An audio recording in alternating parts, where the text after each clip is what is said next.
Hey, it's Paige from Giggly Squad. Real talk. If there's one store that I absolutely love walking around, it's Sephora. It's my total guilty pleasure. They have amazing brands that other people don't have, and I find something great every time I walk in. And there's literally one down the street from me, so I do that a lot. It's so fun to shop in the store and online, and the products are just too good. No regrets ever. For example, one of my favorite beauty brands is Makeup by Mario, who just launched his new lip gloss that I absolutely love. So the next time you're in the market for great beauty, shop all the hottest products and brands only at Sephora. We all belong outside. We're drawn to nature, whether it's the recorded sounds of the ocean we doze off to, or the succulents that adorn our homes. Nature makes all of our lives, well, better. Despite all this, we often go about our busy lives removed from it. But the outdoors is closer than we realize. With AllTrails, you can discover trails nearby and explore confidently. With offline maps and on-trail navigation, download the free app today.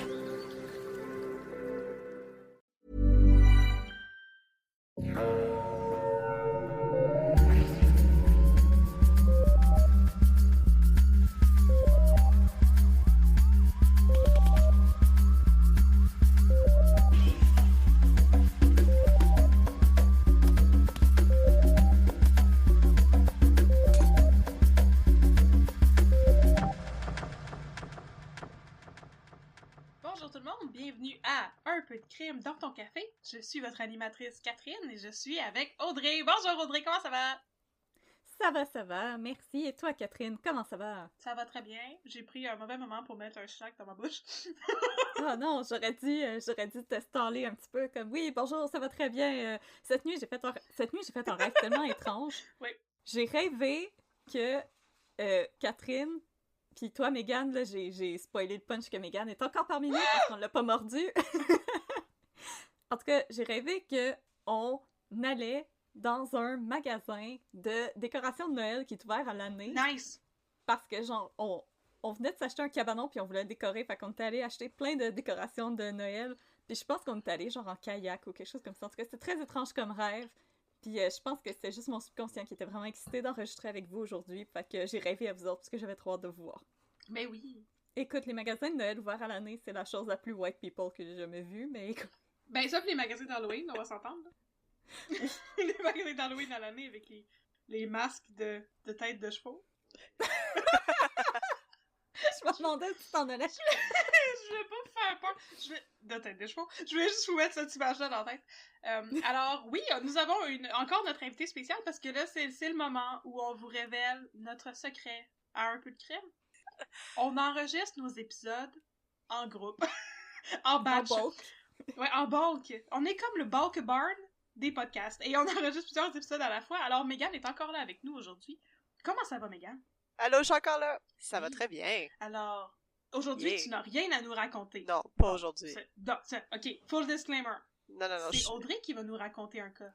Yay, c'est à mon tour! Je vais juste faire des bruits en background avec toi. Ouais, moi aussi, quand je vais mettre des snacks dans ma bouche puis parler. Ah! De l'écoute active. Puis je vais dire, ouais, Exactement. c'est ça, comme je dis dans tous les épisodes. Alors, Audrey, de quoi tu vas nous parler aujourd'hui?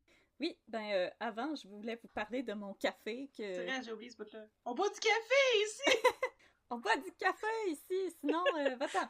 Le café que je vais vous recommander aujourd'hui, c'est le café Joyeux Roger du torréfacteur Zab, qui est un torréfacteur montréalais, et Joyeux Roger, ben c'est le Jolly Rogers, qui est le drapeau des pirates avec le Skull and Crossbones.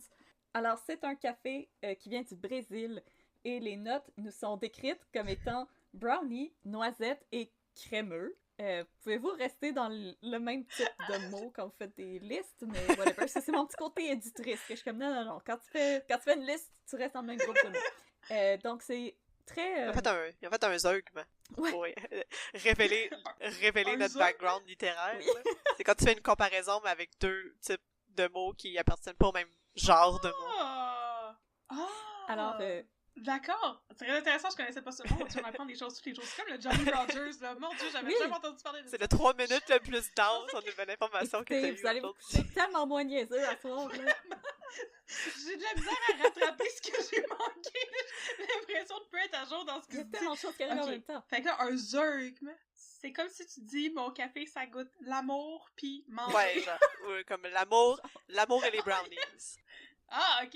Ouais, mais je veux Fait que dire... Mais les ouais. brownies, c'est l'amour. Mais je veux dire, grammaticalement, comme l'amour pis les brownies, c'est les mêmes sortes Là, c'est de la même mots. sorte de mots, mais ça appartient pas à la même, le même champ lexical. Ah!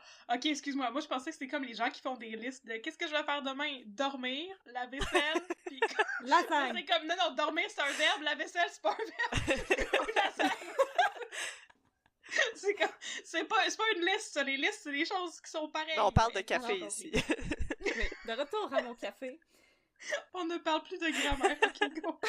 Haha, on vous a eu maintenant, c'est un podcast de grammaire. Oh my Sortez votre Becherel. Si t'as oublié ton Becherel, m'écrire une note dans ton On fait une agenda. dictée trouée à mi-chemin. Que là. j'eusse, que tu eusses, que nous eussions, que vous eussiez. Apprenez vos verbes avec Catherine Mécanier-Audrey. Ça va être des années de plaisir. Pourquoi j'ai dit des années? Vous m'avez perdu complètement, là. Je vais rire jusqu'à la fin de l'épisode, puis j'écoute. Ok, attends, go. là, je vais vous reel back in. Alors, mon café aujourd'hui, c'est Brésil de chez Zab, les torréfacteurs. C'est... En tout cas, c'est le café Brésil. Ça goûte bien bon, comme tous les cafés brésiliens. On a un petit goût un peu beurre, crémeux, sucré. Je vous le recommande. Et en plus, Zab font affaire avec la tatoueuse Noémie Eclipse pour leur design. Alors, le sac est particulièrement beau et quand j'avais terminé, Oh. j'ai franchement hésité avant de le jeter tellement je trouve que le design est beau. Alors, c'est aussi un shout-out à la tatoueuse Noémie Eclipse dont j'aime beaucoup le travail. Vous pouvez aller la suivre sur Instagram et vous pouvez aussi suivre Zab. Moi, Zab, j'ai acheté mon sac chez Aroma qui est tout près de chez moi. Mais je pense que ça commence à être disponible quand même chez plusieurs torréfacteurs et sinon vous pouvez toujours commander sur leur site web. Alors, c'était ma recommandation café d'aujourd'hui. Et sinon, maintenant que vous avez votre café dans les mains et qu'il est bien chaud, Oui. je peux commencer à mettre un peu de crème dans votre café. Oui. Alors aujourd'hui, je vais vous parler d'une histoire de crime assez connue. C'était une demande spéciale, alors Wow. Qui t'a demandé ça? mon père. Ah, ok, c'est correct. Dans ce cas-là, ça va. C'est correct. C'est pas le cas le plus original, parce que ça a déjà été fait en film, contrairement à Claude Faneuf, qu'on disait comme « Mon Dieu, ça devrait donc être fait en film, mais là, Ouais. we've got you covered, ça a déjà été fait. » Alors aujourd'hui, je vais vous Yes. parler de Manika la mitraille. Piou, piou, piou. Alors, vous allez pouvoir vous imaginer la belle Céline Bonnier avec le beau Roy Dupuis. Oh, le beau Oh, Roy! le beau Roy, ça c'est un Top homme en 25 or. des plus beaux hommes du Québec. Oh Ouais, que oui, aux ils sont côtés tous de Charles chez Lafortune. Depuis 10 ans, là. Ah oui, Au aux moins, côtés... minimum. Ah oui, aux côtés de Charles Lafortune et de Richard Séguin. Ce sont des abonnés... Richard Séguin. Ce sont Ouais. des abonnés au top des plus beaux hommes du Québec. Mhm. Alors, mes sources pour cet épisode. J'ai le livre La mafia irlandaise de Montréal par Darcy O'Connor. Un article du MTL Blog, qui était étrangement la source la plus complète sur Monica la Nice. mitraille. Alors, thumbs up à MTL Blog. Et un article de la presse de Daniel Proulx, qui commence à être un habitué de Un peu de crime, parce qu'il écrit très bien, et on aime beaucoup ses articles. Alors, je vais commencer en vous mettant un peu dans le contexte de l'époque. À la fin des années 60, la presse américaine et canadienne ont décerné à Montréal le titre peu enviable de capitale du vol de banque qualifié en Amérique du Nord. En effet, entre la fin des années 50 et tout au long des années 60, il y a eu plus de vols de banques perpétrés à Montréal que dans n'importe quelle autre ville d'Amérique du Nord. La plupart ont été perpétrés par le Western Gang de Montréal, qui est la mafia irlandaise dont on avait un petit peu parlé dans l'épisode du vol au Musée des Beaux-Arts de Montréal. Oh! Oh, ils sont toujours là, Ouais, comme c'est les ça. Peaky Blinders. Oi! C'était l'accent irlandais de Catherine. J'aime On ça, est juste excellents oi. pour faire des accents. Oi, boy! Alors, par exemple, dans les 6 premiers mois seulement de l'année 1969, année érotique. C'est une chanson de Serge Gainsbourg. Ah, Un autre affaire que je Eh. connaissais pas. Il y en a Hey, donc! il en a fait des chansons, Serge. On en apprend des choses aujourd'hui. Montréal. Oui. Alors, dans les 6 premiers mois seulement de l'année 1969, Montréal allait enregistrer 51 vols de banque, dont le quart seulement allait être résolu. Pour vous donner une idée, Los Angeles, la ville qui était considérée par le FBI comme la ville américaine qui enregistrait à l'époque le plus haut taux de vols de banque, n'en avait alors enregistré que 36 et 60% d'entre eux ont été résolus. Fait qu'ils ont des meilleurs policiers. Oui, ils courent plus vite. C'est ce qu'on a conclu. Ou on a des meilleurs voleurs. Nous, on a des meilleurs voleurs. Nous autres, on a Roy. Nous autres, on a Roy. Alors, la différence entre les États-Unis et le Canada peut s'expliquer de deux manières. D'abord, les braqueurs de banque montréalais sont pas mal mieux organisés que leurs compétiteurs américains. Et au Canada, plus particulièrement au Québec, un braqueur de banque qui est reconnu coupable va recevoir habituellement une sentence qui est située entre 5 à 7 ans de prison ferme. Tandis que pour la même infraction aux États-Unis, la peine va s'élever entre 10 à 20 ans. Mais là, connaissant le système pénal aux États-Unis, moi, je pense que c'est pas une mauvaise chose pour le Canada qu'on les envoie en prison un petit peu moins longtemps. Alors, la majorité des braqueurs de banque sont des récidivistes, voire carrément des habitués qui se remettent au boulot dès qu'ils sont sortis de prison. Mais tu sais, quand t'as compris comment le faire une fois, tu sais, qu'est-ce que t'es censé faire avec toutes ces connaissances-là? Tu prends un break de 5-6 ans en prison, puis après tu recommences. Ben ouais. Puis tu deviens ami avec les gardiens, puis tu dis « Garde ma soupe chaude, je reviens tout à l'heure. » Autre statistique intéressante, selon la police et le FBI, un cambriolage commis à Montréal en 1968 pouvait rapporter 5 000 $, comparativement à 2 000 ou 3 000 $ dans une autre ville au nord des États-Unis. Oh! Oh, oh! On avait le cash! Oh, beaucoup de cash à se faire dans les banques Ouais. à l'époque. La majorité de ces vols, ils ont été commis par des hommes. Parmi eux, on retrouve les célèbres Cagoules Rouges, Georges Lemay ou même Richard Blas. Et ça, c'est tous des gens à qui on va peut-être un jour consacrer des épisodes, alors je ne m'avance pas trop et je fais des clins d'œil à mes gars. Comme ça. Peut-être plus tôt que tard, même. Keep your eyes peeled. Donc, parmi toutes ces belles personnes qui allaient voler des banques, il y a une figure qui allait se démarquer dans ce véritable party de saucisses. Une jeune mère célibataire, armée d'un fusil semi-automatique plaqué or, que la presse francophone baptiserait Monica la mitraille et Machine Gun Molly pour la presse anglophone, ou la fille qu'Al Capone aurait voulu avoir et l'héritière de Jesse James, même si elle n'a pas fait de trafic de drogue ni de braquage de train. Et ça, c'est la description du Journal de Montréal à l'époque, ce qui prouve que le Journal de Montréal a toujours été aussi pertinent. C'est mais nulle part. Ils sont comme, c'est un criminel, puis il y a un autre. Fait que c'est la même chose. C'est un autre zeugme! Tous les crimes se valent. Ils ont fait un zeugme de crimes. Yes! Alors, Monica, elle est née en 1939 dans une famille italienne nombreuse et elle a baigné dès son plus jeune âge dans la criminalité. Monica, sa famille... C'est ciao! Catherine va faire son Duolingo en même temps que je vais faire mon épisode. À force de mentionner Duolingo, vous allez finir par être sponsorisé par aussi. les autres aussi. Ah, mais ça va nous faire plaisir. Comme ça, le hibou va arrêter de venir cogner dans ma porte en me faisant des yeux méchants quand je fais pas mes exercices d'espagnol. Ouais, je voulais juste dire que malgré toutes mes leçons de Duolingo, je serais pas capable de dire Monica la mitraille a volé une banque en italien. Il me manque des mots pour faire cette phrase-là. Là. Je sais. À quoi ça sert? D'être les banques de vocabulaire. Ouais. La famille de Monica avait élu domicile sur la rue Saint-Dominique dans le Red Light montréalais. Yes! Bon choix! Donc Catherine est une experte. Très bon choix! Oh! Ça! Je sais, ça sous-entend que t'aimes ça, le Red Light Montréal. Yes! C'est un sujet qui m'intéresse. Oui, à des raisons personnelles. Ce que tu fais de tes fins de semaine, c'est pas de nos affaires. Saint-Dominique, c'est une rue vraiment hot. Donc, le Red Light qui avait été baptisé ainsi en raison des lanternes rouges que l'on pendait aux portes des maisons de désordre. Des maisons de désordre? Ouais! Des maisons de désordre? Où ça? Quand ça? Pourquoi? On sait pas ça. C'est la première fois que j'entends cette expression-là.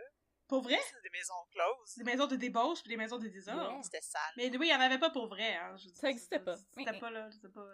C'est juste une rumeur. Non. À l'époque, le quartier des Red Light s'étendait de la rue Sherbrooke jusqu'au Vieux-Montréal, entre les rues Saint-Denis et Bleury. Et là, la propre grand-mère de Monica, un petit peu comme un personnage de Charles Dickens, elle dirigeait une véritable école de la criminalité. Elle enseignait aux enfants du quartier les rudiments du vol à l'étalage, qu'ils mettaient à profit dans les commerces environnants, et elle touchait des redevances sur les butins de ses élèves. Grand-maman Proietti écoperait en 1952 d'une peine de prison de 12 ans. Grand-maman Proietti. Grand-maman Proietti. Proietti! Ah, c'est donc ben beau! Okay. Alors âgée de 13 ans, Monica devient travailleuse du sexe afin de soutenir financièrement sa famille qui ne cesse de s'élargir. Elle a alors pas moins de 8 frères et sœurs. Oh non! On peut empêcher la famille. Non, pas empêcher la famille. Oui, mais on peut empêcher la prostitution à 13 ans, là, par Catherine, exemple. t'en as beaucoup. Ah, ok, excusez. Mais là, malgré son jeune âge, Monica, elle a déjà une réputation de dure à cuire. À l'âge de 16 ans, elle se promène dans les rues du Red Light avec un fusil dissimulé dans son soutien-gorge qu'elle dégaine pour faire peur aux adolescents qui l'embêtent. Puis là, moi, je suis pas très boobylicious, fait que je pourrais juste avoir un tout petit Ça fait pistolet. comme tu vois la forme à travers de ton chandail. Oui, juste comme... Non, j'ai rien dans mon chandail, je sais pas de quoi tu parles. Mais c'est ça, je pense que ça nous indique qu'elle avait tout un rack, parce qu'effectivement, ça doit... C'est quand même gros, un pistolet! C'est gros pis c'est long. C'est quand même dur à cacher dans ton corsage, là! Elle passait ses journées dans les cafés où elle fait la rencontre de personnages comme les frères Poirier, des célèbres gangsters qui seraient éventuellement impliqués dans le meurtre de la danseuse Margot Turner. Et elle va également faire la rencontre à l'âge de 17 ans d'Anthony Smith, un gangster écossais qui, lui, avait 33 ans. Il avait été expulsé de l'Angleterre après avoir commis une série de vols à main armée. Bonne raison. Et celui-ci fera de Monica sa femme, la mère de ses 2 enfants et sa partenaire de crime. Est-ce que c'est Roy Dupuis? Non, Roy Dupuis arrive plus tard. Ah, ok, ok. Je me rappelle pas dans le film qui faisait ça. Parce que la chose à savoir, par exemple, par rapport au film sur Monica la mitraille, c'est que les sœurs de Monica avaient refusé de vendre les droits sur leur histoire. Alors, tous les noms ont été changés, puis il y a certains éléments aussi qui ont été modifiés. Donc, je me suis pas servi du film avec Céline Bonnier ni du roman de Georges Hébert Germain pour faire mon épisode parce qu'il y avait beaucoup d'éléments très, très, très fictionnels là-dedans. Puis c'est ça qui était vraiment difficile pendant mes recherches, c'est que Monica elle a vraiment été mythifiée. Mais t'as bien fait, C'était difficile d'avoir des vraies informations. C'était trop l'équivalent de Bonnie and Clyde, puis les gens trouvaient ça trop cool. Fait qu'il y a beaucoup de mythes qui se sont élaborés autour d'elle. Je veux dire, 1 an après sa mort, il y avait déjà une pièce de théâtre inspirée par elle avec Denise Filiatro qui jouait. Oh my god! Donc, les gens, c'était une histoire qu'ils ont vraiment adorée puis qui se sont réappropriées hyper rapidement. Donc, c'est difficile d'avoir des informations qui sont correctes. Donc, ce que je vous dis, je pense que c'est les informations qui ont été le plus corroborées. Mais faites vous obstiner avec moi, un peu de crème à gmail.com. Non, moi j'aime mieux la version du film. Roy Dupuis Comment est oses-tu sexy. nous dire la vérité? Ou qu'est-ce qui se rapproche le plus de la vérité? Ouais. Toute la vérité. Comment oses-tu faire des recherches quand les films nous offrent la vérité toute crue dans le bec? Alors, elle devient la partenaire de crime de son mari qui est 16 ans plus vieux qu'elle. Yark! Par contre, ceux-ci, ils ne feront pas long feu à titre de Bonnie and Clyde montréalais parce que le couple va être arrêté en 1962 après avoir cambriolé le Café Paloma, qui n'existe plus, mais il y a un... Oh non, pas le Café Paloma. Ça n'existe plus, mais il y a un restaurant Paloma près de chez moi, mais je sais que c'est pas du tout la même chose, c'est la cuisine des Antilles. Le Café Paloma, il me semble que c'était un hotspot de recrutement pour les prostituées du Red Light. Je pense aussi. Yes. Les madames du Red Light aimaient beaucoup aller manger là-bas. Fait que là, tu pouvais être une jeune fille, puis rentrer dans le café, puis tu vois une madame, puis tu vas la voir, puis tu dis « Bonjour, j'aimerais ça travailler chez vous. » C'est comme ça que ça se passait, le recrutement. C'est donc bien facile C'est à cool, avoir hein? une job. Ça sert à quelque chose, faire des recherches sur le Red Light. Je peux vous en parler dans notre podcast. Des heures de plaisir. Littéralement. Voilà. Littéralement. C'est la fin de mes anecdotes sur le Red Light. Vous avez pas l'air d'aimer ça, je vous en donnerai plus. On Fini. les aime. C'est une blague. Je suis pas fâchée, je suis jamais fâchée. On t'aime, Catherine. Oui. Café Paloma. Anthony Smith, à cause du crime, va être déporté dans son Écosse natale. Ben oui, retourne chez vous aussi. Retourne chez vous, va souffler dans une cornemuse puis porter des jupes pas de bobettes. Yee! Faire des danses des Highlands. En passant, les Écossais qui nous écoutent, on vous aime. Oui, aussi. On peut pas faire votre accent comme on peut pas faire l'accent des Irlandais non plus, fait qu'on essaiera pas. Par respect pour l'Écosse, on fera pas votre accent. De respect, on n'a pas Non, pour les autres. mangez de la Non. chenaille. Un jour, on va parler de l'Australie, puis on va dire « Good day, Mike! Put some shrimp on the barbie! » Mais ce jour n'est pas arrivé. Mais expect it, people! Expect it! Non, on va chercher. Peut-être que Claude Faneuf était en Australie, puis on va pas en parler à cause de ça. Alors, Smith est déporté et Monica se retrouve seule pour s'occuper de leurs 2 enfants en bas âge. Ah, ça, c'est À moins l'époque, les articles ne sont pas très tendres à l'endroit de Monica. Le Petit Journal de Montréal, donc I guess le Journal de Montréal maintenant, ironise Ben, c'est comme j'en ai lu des articles, c'est comme un genre de journal à potin. Ouais, un peu. Alors, Le petit journal le de petit Montréal. le journal petit de Montréal. Comme, il Nice. était On tout aime ça, les petit, là, journaux puis là, tu tenais dans tes mains, puis t'étais comme... Oui. Mais c'était comme un peu, c'est comme une notice de 7 jours, mais pour les faits divers, là, si on veut. Nice. Alors, La semaine. C'est la bonne. mais avec juste des affaires de crime dedans. Bonne semaine. Le petit journal de Montréal ironise et dit « Que peut faire une pauvre femme laissée seule avec 2 enfants? Tout le monde le sait, on se Wow. dépêche d'aller acheter une Tout le monde mitraillette. sait ça. » Puis moi, je dis « Mets-toi de tes affaires. On dirait que ça va faire un witty remark, mais en même temps, c'est Non. pas drôle. » Mais là, Non, moi, je pense ok. qu'à un peu de crime dans ton café, on peut surtout avoir de la compassion pour Monica, puis en profiter pour questionner un petit peu la responsabilité de la ville de Montréal dans la descente dans la criminalité de Monica, parce qu'à l'époque, Monica n'avait pas juste perdu son mari, elle a aussi perdu une bonne partie de sa famille dans une tragédie qui aurait facilement pu être évitée. Oh my god, c'est quoi? Le matin du 3 février 1958, il y a un incendie qui se déclare au 1662 de la rue Sainte-Élisabeth pendant que Romeo Proietti, le père de Monica, est en route pour le travail. Non! Une fournaise à huile avait explosé et le feu Oh se non. répandait rapidement à travers les unités des premiers, deuxième et troisième étages. Oh non! Alerté par la police, Romeo va devoir assister impuissant au carnage qui allait coûter la vie à la mère, ainsi qu'à Giovanni, 6 ans, Ginette, 4 ans, Marcello, 8 ans, et Michel, un bambin de 8 mois à Oh peine. non, c'est donc bien triste. Mon Dieu, c'est épouvantable.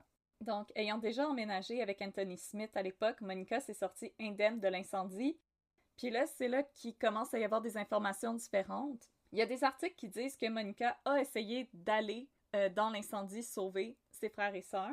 Puis il y en a d'autres qui disent que la mère n'est pas décédée dans l'incendie, mais qu'elle aurait été plongée dans un coma. J'ai pas vraiment été capable de trouver de confirmation là-dessus, donc je vais pas trop m'aventurer.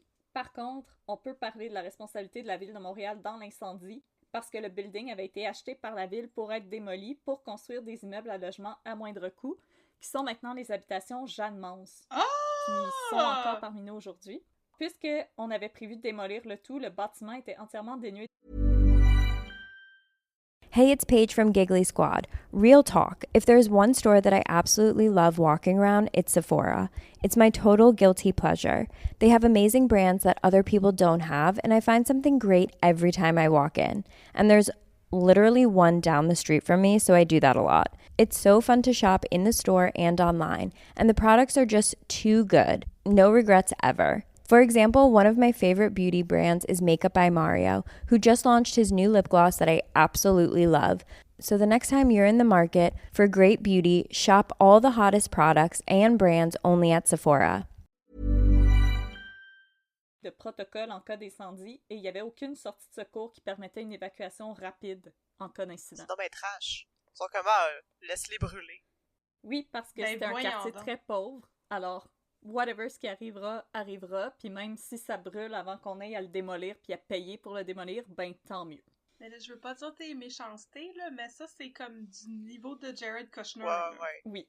C'est pas super génial, Ville de Montréal. On peut bitcher Jared Kushner à un peu de crime dans ton café. Est-ce que tu penses qu'il nous écoute? On peut dire du mal sur son compte. Mais non, c'est vraiment irresponsable comme pratique, là. Ah oui. Puis, ben c'est sûr qu'à l'époque aussi, il devait y avoir un petit peu moins d'inspection, etc. Là, mais Ouais. quand même, un escalier en arrière, ça sauve des vies, gang. Ah ouais, c'est comme c'est de la négligence qui était pas nécessaire. Non, c'était de la négligence Non. Puis là, c'était criminelle. comme. Ils sont comme, ah, ben, laissez-les mourir, c'est vraiment pas si grave que ça. Voyons donc. C'est très grave. Il y avait quelqu'un qui s'appelait Ginette. Oui. Ma Le mère bébé s'appelait Ginette. Michel. Le bébé s'appelait Michel. Alors, Monica, elle est laissée à elle-même pour s'occuper de ses 2 jeunes enfants. Elle allait bientôt devoir reprendre du service dans le domaine de la criminalité. Yes. Son nouvel amant, Viateur Tessier, dont le nom sonne plus comme une intersection que le nom d'une actuelle personne. Je vais te rencontrer au coin de Viateur pis Tessier, ok? Je suis là. Pis Tessier, Hein? ouais. 2 heures, c'est correct? Donc, Viateur Tessier, c'est un voleur de banque chevronné Nice. qui va lui enseigner les rudiments du métier parce que jusqu'à ce point-là, Monica, avec Anthony Smith, elle braquait surtout des cafés, pas des banques. Mais- Comme dans Pulp Fiction. Exact. Oui, c'est ça. But that's where the money is. Les banques. Faut upgrader un petit peu. Yes. Alors, le duo formé par Monica et Viateur est assez efficace. Si Viateur, c'est les muscles de l'opération, Monica, c'est le cerveau. Leur entreprise va cependant prendre fin de manière abrupte quand Viator va se faire pogner et envoyer en prison pour 15 ans et ne passera pas le go et ne réclamera pas 20$. Il a pas fait l'enfer, Viator non plus? Non, Viator, je pense que dans le film, c'est Patrick Huard. Je pense. Les gens que c'est leur film préféré, vous pouvez nous écrire pour vous obstiner. Y a-tu des gens que c'est leur film préféré? Je pense. Il y en a peut-être Non, mais c'est sûr qu'il y en a. peut-être C'est très un. possible. Mais le père de Monica, c'est Marc Labrèche. Moi, je suis offended par le fait qu'il y a personne là-dedans qui est une vraie personne italienne. Je trouve ça vraiment particulier comme idée de casting. Il s'appelait Romeo Proietti. Puis c'est Marc Labrèche. Je comprends pas votre tout. Ouais, c'est de l'appropriation culturelle. Mais je l'aime, Marc Labrèche, il peut Il peut faire faire tout tout ce ce qu'il qu'il veut. veut. Est-ce que vous avez déjà écouté la traduction française du film New Jack City? Je sais même pas c'est quoi. C'est quoi? Ça se passe dans le Bronx, à New York, c'est des gangs de rue, pis c'est Marc Labrèche qui fait la traduction. Oh wow! Hey, c'est à se rouler ça par doit. terre. C'est horrible. Comme si vous avez déjà écouté Snapshot, c'est la même chose. C'est Marc Labrèche qui fait des voix de gangsters dans le J'y Bronx. crois. Des trafiquants de drogue. Il y a des extraits sur YouTube, je l'ai pas trouvé au complet, mais il y a des extraits sur YouTube, allez voir ça, c'est chef's kiss. Ouais. Chef's kiss. Sur Wikipédia, ça dit que joue Gaston, Lucie. Fait que ça doit pas être. Mais ils ont changé les noms. Non, mais dans le film. Ouais, c'est ça. Ouais, mais ils ont changé les noms. Mais il aurait dû l'appeler de nom d'une autre intersection, comme Châteaubriand, Rosemont. Il aurait pu l'appeler Rachel Berry. Ah! Ah, c'est mon nouveau chum, il s'appelle Rachel Berry. Puis il m'apporte des bonnes pommes organiques. L'autre après, il s'appelle Sobeys. Alors, à nouveau seule et maintenant mère de 3 Oh my enfants, God! parce qu'elle a eu un autre enfant Viator! avec Viator Oh. Tessier. Monica, elle décide de faire un Peter Gabriel d'elle-même et de poursuivre une carrière solo. Boum! Surprise blague de Peter Gabriel! On s'en sort pas! Boum, flip it! Filmé partout! Alors, elle laisse ses enfants chez sa sœur à Repentigny et Monica commence à lentement réintégrer le monde de la criminalité en commençant tout en bas de l'échelle en servant de getaway driver comme Ryan Gosling dans Puis Drive. aussi Baby Driver, dans Baby Driver. C'est un rôle non négligeable. Oh non, c'est la personne la plus C'est le importante. plus important. T'as pas de getaway driver, où est-ce que tu T'es vas? pogné C'est là, ça. la police arrive, t'es fait, that's it. Ouais. Je considère pas que c'est en bas de l'échelle, ça. Je considère que c'est le rôle. C'est en bas de le l'échelle plus parce que c'est eux crucial. qui tiennent l'échelle. C'est le fait que la personne a stage. Attention! Si tu veux te débarrasser de tes conspirateurs, tu shakes l'échelle puis tu t'en vas. Ouais. Alors, Monica, elle servait de Ryan Gosling aux amis et connaissances de Viator Tessier qu'elle rencontrait à l'American Spaghetti House et au St. John's, le repère des durs, si j'en crois à Daniel Proulx dans la presse. Fait que là, c'est comme le bar là, dans Bob l'éponge là, qu'il faut que tu prouves que t'es tough pour pouvoir rentrer. Ah, là. ouais. Là, fait que là, elle pète des bouteilles de bière dans Pas le toujours front. avec des bulles. Ok, mais c'est quoi le American Spaghetti House? L'American Spaghetti House et le C'est St. John's. Maison de spaghetti. C'est pas le... Moi, je veux pas la la maison même du chose. spaghetti dans le Vieux-Port. J'espère que c'est ça. Alors, j'imagine qu'elle se pétait des bouteilles de bière dans le front pour pouvoir rentrer. Ah! C'est comme ça que tu prouves que t'es Hey, tough. tough. Rapidement, Monica va impressionner ses collègues du milieu par sa force de caractère, ses nerfs d'acier et sa capacité à demeurer parfaitement calme pendant les braquages de banque, et ce, sans l'aide de l'alcool ou autre drogue. Peut-être qu'elle était juste dead inside puis ça y dérangeait plus. Ben, avec tout ce qu'elle a vécu à date, Ouais. je comprendrais. Là. Non, c'est ça. Mais en même temps, Don't tu sais, care. ton getaway driver, j'aimerais ça qu'il soit pas sous. Hey, aussi, ouais, mais c'est les années 60. Tu pouvais Tout le monde comme était sous. rouler Ouais. n'importe où avec une quille de bière entre tes cuisses, puis c'était OK. Puis la police était comme C'est comme... T'as juste c'est correct! pour moi aussi. La police, elle arrivait puis elle te faisait un chin. Exactement, ouais. La police à cheval. Il y avait encore la police à cheval, je pense. Il y a encore la police à cheval aujourd'hui, tu sais. Ben oui. Chill, chill. Ouais. Qui est un petit peu moins ridicule que la police à vélo, que quand ils t'arrêtent, ils te mettent dans le petit panier en avant. là. Ou le petit sidecar là, pour les enfants. C'est full le fun, les petits sidecars. Là, ils zippent, là, Oh t'es comme... oui! Oh, ça c'est cute. Pendant les 2 ans qu'ont duré sa carrière de braqueuse de banque, Monica allait devenir une véritable sensation dans les médias. La baptisant Monica la mitraille ou Machine Gun Molly, Monica n'a par contre, jamais abattu ni blessé gravement quelqu'un avec une arme à feu pendant ses cambriolages. Ça, c'est fun! Tout le monde était correct. Même si elle était devenue une sorte de vedette locale, Monica parvenait à s'échapper à la police grâce à des déguisements. Au moment de cambrioler des banques, celle-ci portait des complets et des perruques qui lui donnaient une silhouette assez masculine. Une fois qu'elle s'était enfuie avec son butin, elle enlevait ses soutes et mettait des jolies robes élégantes avec des talons. Ça fait très film d'espion, là. C'est juste comme... Ouais. Fait que la police, ben eux, ils pensent que Clark Kent pis Superman, c'est C'est deux comme, personnes. c'est qui cette Ouais. jeune femme en robe de soirée? C'est pas le monsieur là-bas avec une perruque. Une perruque grise, oui, c'est ça. C'est Claude Faneuf avec sa moumoute blonde. C'était Claude Faneuf. Clic, clic, clic, clic, clic, clic. Ouais, oui. C'est les mêmes années, en C'est plus. vrai.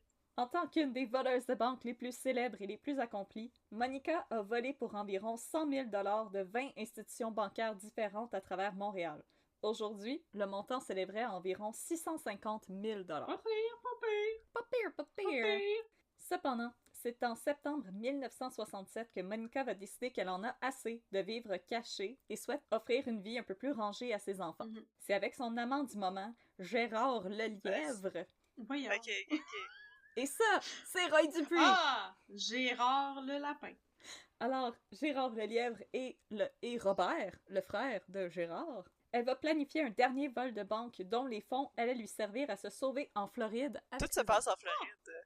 Comme le Yakuta de Claude Faneuf. Tout se passe en c'est- Floride. It's Ouais. the place Mais to be. Pour les criminels en cavale, c'était la bonne place. Mais vraiment! It's got everything. Des petits flamants roses en Des plastique, yachts. des alligators et du racisme. Yeah, yeah, yeah. Yes. Et des terrains de golf pis des hold-up au McDo. Haha! Le destin allait cependant décider autrement. Non! Non! Non! Arrête, destin! Excusez, là. Je réagis fort. Je suis une vested dans cette histoire. Un side note. Oui. Dis donc pas que c'est ton dernier heist. Parce que Bonnie and Clyde aussi, c'était supposé être leur dernier heist. C'est toujours quand c'est ton dernier que ça marchera pas. Fait que dis que c'est l'avant-dernier. Ah, c'est bon. Prévois-en un autre, Ouais. puis fais-le Trick juste le jamais. destin. Ouais. Mets-le sur la glace. Comme trick le destin, puis là, le destin va être comme « Ah non, j'ai été naïf! Bonnie et Clyde, c'est terrible comme histoire. En tout cas, oui. Oui. Alors, le 19 septembre 1967, Mhm. Monica, Gérard et Robert, armés et encagoulés, font irruption dans la caisse populaire de Saint-Vital dans Montréal-Nord. Ils vont s'emparer du contenu de 3 caisses. Le butin s'élève à 3 000 $. Le trio s'enfuit à bord d'une Chrysler avec 2 autopatrouilles à leur trousse. Oh! Parce qu'on est à Montréal, les bandits sont forcés de s'arrêter à l'intersection des rues Fleury et des Récollets à cause des travaux sur la chaussée. Ah non! Oh! On est à Montréal, il y a des travaux, ça date pas d'hier. Il y a des cônes jaunes-orange, il y a Ah. du passé. Ah. Alors, pour échapper à la police, Monica et compagnie décident de changer de voiture. Mitraillette dorée en main, Monica s'approche de la voiture d'un certain Adrien Tremblay, Nice. un inspecteur de la voirie de Montréal-Nord, et elle va lui braquer son arme sous le nez et prendre place à ses côtés. Puis le Tremblay était comme « Oh mon Dieu, je peux avoir un autographe? Est-ce que vous êtes Machine Gun Molly? Oh my God, ma fille est une grande fan! » On prend un selfie! Tremblay avait alors en sa possession de l'argent liquide parce qu'il venait de se faire remettre sa paye. 3 piastres. À peu près, oui. Monica s'empare des billets, frappe Tremblay derrière la tête avec sa crosse de fusil Hollywood style et abandonne l'homme sur la chaussée avant de reprendre sa course avec les 2 frères Lelièvre sous le feu des policiers qui commencent à les rattraper. Oh, C'est Adrien. full GTA, là. Ouais. Ah oui, oui, on est en train de jouer à Grand Ah. Theft Auto là, pour de vrai. Là. La voiture file à travers la ville en un effort désespéré pour échapper aux policiers qui ne les lâchent pas d'un pouce. La course folle va prendre fin beaucoup plus loin, à l'angle des rues P9 et Dickens. Maintenant, Dickens a changé de nom, mais j'ai pas réussi à trouver c'est laquelle. Mais je sais qu'on est rendu dans le quartier Saint-Michel. Ouais, ouais. Faites vos gages. P9, on n'est pas dans Saint-Léonard? Ah, peut-être. Je sais pas, ça me disait Saint-Michel. Ça dépend à quelle hauteur. Ah ouais, ouais, c'est vrai. Excusez. Ouais, comme... Continue pendant un petit bout. Ils sont rendus à l'angle des rues P9 et Dickens, et la voiture de Monica et compagnie va entrer en collision avec un autobus de la CTN de la ligne 99. Non! Pas la 99. Les La maudits Commission autobus. des transports de Montréal, qui était alors l'appellation de la STM. La voiture est complètement détruite. et Monica est coincée dans l'épave tandis que la police se rapproche. Oh non! En bon gentleman, les frères Lelièvre sont demeurés sur place et ont aidé Monica à s'extirper des débris. JK, ils se sont sauvés à pied comme s'ils avaient oublié d'éteindre le four avant de partir ce matin. Ben non! Ben non! Oh, Oh my oui, ils ont God. laissé Monica. Maudit Bonne chance! frère, le Gang Bye! de trous de cul. Aïe aïe! Abandonné à son sort par Roy Dupuis, cerné de toutes parts. Là, Éric Bruno est comme fou! J'ai eu mon break! On peut parler de moi dans un épisode! On n'a pas parlé d'Éric Bruno dans les 2 autres épisodes avant non plus! Je suis sûre que oui. Non? J'ai pas Éric- l'impression. Ah, ok. Éric, on t'aime encore, on s'excuse. Reviens! On t'a pas lâché! Ah, Abandonnée à son sort par Roy Ben, Dupuis, voyons cernée de toutes parts, Monica tente de lever son arme en un effort désespéré pour échapper à la police. Mais ceux-ci vont être plus rapides et Monica va mourir abattue de 3 balles, dont 2 l'atteignent à la tête et 1 à la poitrine, ou au sein pour Oh, wow. m'exprimer comme la presse pas pantoute misogyne de l'époque. Wow! Ils ont dit ça pour vrai. ben, that will do it en 2 balles dans la tête, c'est assez. Puis en passant dans la presse, la photo de Monica abattue est là en gros. La photo de Monica sur les lieux du crime n'est pas du tout difficile à trouver. En fait, si vous cherchez Monica la mitraille, c'est probablement une des premières images que vous allez trouver. Alors sachez-le, si en écoutant cet épisode-là, ou peu importe, vous êtes curieux, vous allez voir la photo de Monica. Écoutons, est-ce qu'on est dans le Wild West? Qu'est-ce qui se passe? Pourquoi il y a ça les journaux? Ben, moi aussi, je trouve ça un peu intense, surtout que, en tant que tel, Monica et les frères Lelièvre ne tiraient Ouais, pas. ben elle avait une mitraillette Ouais, dans mais la c'est gueule. sûrement aussi sa réputation. Mais Oui. en même temps, elle avait jamais tué personne. Mais je pense que c'est la police qui était pas mal énervée qu'elle aurait échappé pendant aussi longtemps, puis là, c'est un petit peu... on était un petit peu rendu du côté du règlement de compte. J'avoue qu'on peut relativement facilement trouver des images de cela sur Google, je peux en témoigner. Mais j'ai pas trouvé d'images de corps, mais il y a les images de la scène de crime, oui. Mais c'est même la photo de couverture du roman de Georges Mais Hébert là, Germain. come on. Ce que je trouve un peu ordinaire. Alors, Monica meurt sur la chaussée. Elle était âgée de 29 ans et elle laissait derrière elle 3 enfants en bas âge, Ginette, Anthony Smith Jr. et Gilles Tessier. C'est le père de Monica, Roméo, qui sera chargé d'identifier son corps à la morgue. Pour leur part, Gérard sera retrouvé par les policiers 2 jours plus tard caché dans un cabanon. Coward. Mais c'est ça, maudit lâche. Je sais pas combien de temps il avait prévu rester caché là. Sors de mon cabanon, Roy C'est Dupuis! quelqu'un qui va chercher sa tondeuse, puis qui est comme, ah, il y a un monsieur. Puis il y a Roy Dupuis qui est comme Occupé! C'est déjà pris! Occupado! Son frère Robert sera quant à lui parvenu à échapper aux autorités jusqu'au 10 octobre. Il sera alors intercepté à bord d'une voiture volée à Hull. La balade des frères Lelièvre est cependant loin d'être terminée. Le 22 mai 1968, les frères et 4 autres prisonniers, à l'aide d'un revolver que Robert était parvenu à obtenir on sait pas trop comment, ont réquisitionné une fourgonnette grillagée qui appartenait au service correctionnel, tandis qu'il devait être transféré du tribunal de Saint-Jérôme, au nord de Montréal, vers la prison de Bordeaux. Ils sont parvenus à s'enfuir jusqu'à un barrage routier dressé par la police à proximité du village de Sainte-Monique. Les 4 condamnés qui accompagnaient les frères Lelièvre se sont aussitôt rendus, mais les frères Lelièvre avaient toujours pas dit leur dernier mot. Malgré leurs menottes aux poignets et aux chevilles, les frères se sont enfuis dans un boisé voisin, poursuivis par des policiers. Des coups de feu ont été échangés et Gérard a été abattu sur place. Ben fait pour lui, c'est le Ouais, karma. c'est ça, à côté de Sainte-Monique, à part de ça. Hey, Le destin était là encore. Il était Le là. destin, il était comme C'est ça. bitch! T'as abandonné ma girl. C'est la justice poétique. Gravement atteint à l'abdomen et à la tête, Robert a été transféré à l'hôpital. À la suite de sa convalescence, il a subi son procès le 7 octobre 1968 pour écoper de 7 ans de prison. À sa sortie, il va intégrer les rangs du West End Gang et va périr en 1984 dans un attentat à la bombe qui avait probablement été perpétré contre l'un des chefs du gang par un gang rival. Car bomb! Oui, Irish Car Bomb. C'était un Irish car bomb! Voilà! Tout est dans tout.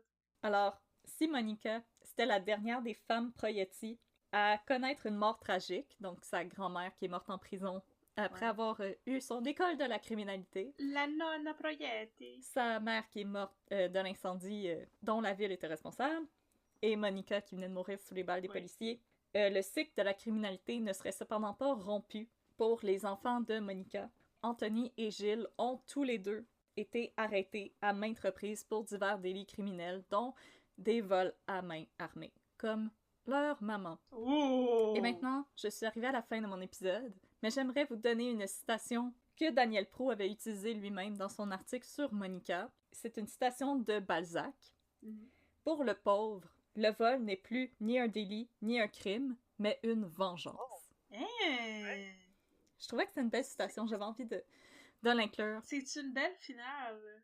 Alors voilà, c'était l'histoire de Monica Lamitraille. J'ai trouvé que c'était vraiment très intéressant à faire comme recherche, puis je sais que c'est pas correct de voler de l'argent, mais je ressentais quand même une certaine sympathie pour Monica. Je veux dire, quand c'est les cartes qu'on te donne, ben tu fais ce que tu peux avec les cartes. Oui, puis aussi, quasiment chaque étape de son parcours, tu sais, les inégalités systémiques de la ville, puis de la pauvreté qui rentre en jeu, là, tu sais, on root pour elle, parce que, comme tu dis, c'est les cartes qu'elle avait dans les mains. Puis aussi, ici, elle n'a jamais tué personne. Donc, en fait, pendant la poursuite entre la police et Monica qui a mené à son décès, il y a eu une autre victime, et c'était un jeune enfant qui jouait devant chez lui et qui a été atteint par une balle à la joue. Il me semble qu'il a survécu, mais je pense que c'était une balle tirée par la police. Alors, encore une fois, on peut se dire, je pense que Montréal dans les années 60, c'est quand même pas le Wild West. Alors, quand je lisais le rapport de la police qui tirait sans arrêt sur eux, je me disais, mais voyons donc, Ça, c'est pas comme ça excessif. qu'on fait les choses ici, mais... Ouais, c'est un peu excessif, c'est ça. Alors voilà, c'était l'histoire de Monica Lamitraille, revue et corrigée par Daniel Proulx de la presse. Oh, et ensuite revue et corrigée par toi. Et par vous, Et par par- votre... par nos jokes. Ah, Les yes. récits Alors, collectifs. merci beaucoup, Audrey, pour ce récit collectif. Oui, ce récit collectif, Fait effectivement. plaisir. Mhm. Ça a été un très beau cas. Moi, je pensais qu'il y allait en avoir bien plus à raconter sur Monica Lamitraille, mais là, apparemment, elle est morte vraiment jeune. Je ne savais pas ça. Parce que, c'est ça, j'ai pas vu le film avec Roy Dupuis. Moi non plus. Je n'aime pas tant que ça, Roy Dupuis, ok? C'est dit maintenant. Fait que j'ai jamais vu ce film-là. Je savais pas quand est-ce qu'elle mourrait. Et elle est morte vraiment jeune, pour elle. C'est effectivement très tragique. Alors, merci beaucoup, Audrey, pour ce cas. Ça fait plaisir. Alors, si vous avez déjà volé une banque, chers auditeurs, chères auditrices, Gardez ça pour dites-nous-le vous. pas. Ouais, gardez ça pour vous. C'est un poids trop lourd à porter. Sinon, comme on l'a dit dans l'épisode précédent, vous pouvez toujours contacter le 911 quand vous avez besoin de la police. C'est le numéro auquel rejoindre la police. Et sinon, Si vous avez été victime d'un vol puisque vous travaillez dans une banque, appelez le 911 puisque Catherine et moi, on va juste se partager du hot tea. Ouais, c'est juste ça qu'on fait. Mais vous pouvez nous écrire si vous avez des choses à nous raconter ou des cas à nous suggérer. Vous pouvez nous écrire à unpeudecrime@gmail.com. On a déjà eu des suggestions qui sont rentrées. Et moi, je suis en train de préparer un cas qui nous a été suggéré par une auditrice. Fait on vous remercie pour ça. On les tient en compte. Ça nous fait chaud au cœur d'avoir de vos nouvelles. Alors écrivez-nous. Sinon, vous pouvez nous suivre sur les réseaux sociaux. Nous sommes sur Facebook, @unpeudecrime, et sur Instagram, @unpeudecrime dans ton café. Et nous vous invitons à joindre notre belle communauté de fans. C'est tout! Merci tout le monde! Merci. Merci tout le monde d'avoir été là. Oui, merci chers auditeurs, chères auditrices. Et on se retrouve la semaine prochaine. Volez pas de banque, s'il vous plaît! Non, c'est ça. On se retrouve la semaine prochaine pour mettre un peu de crime dans votre café. Bye bye! Bye tout le monde!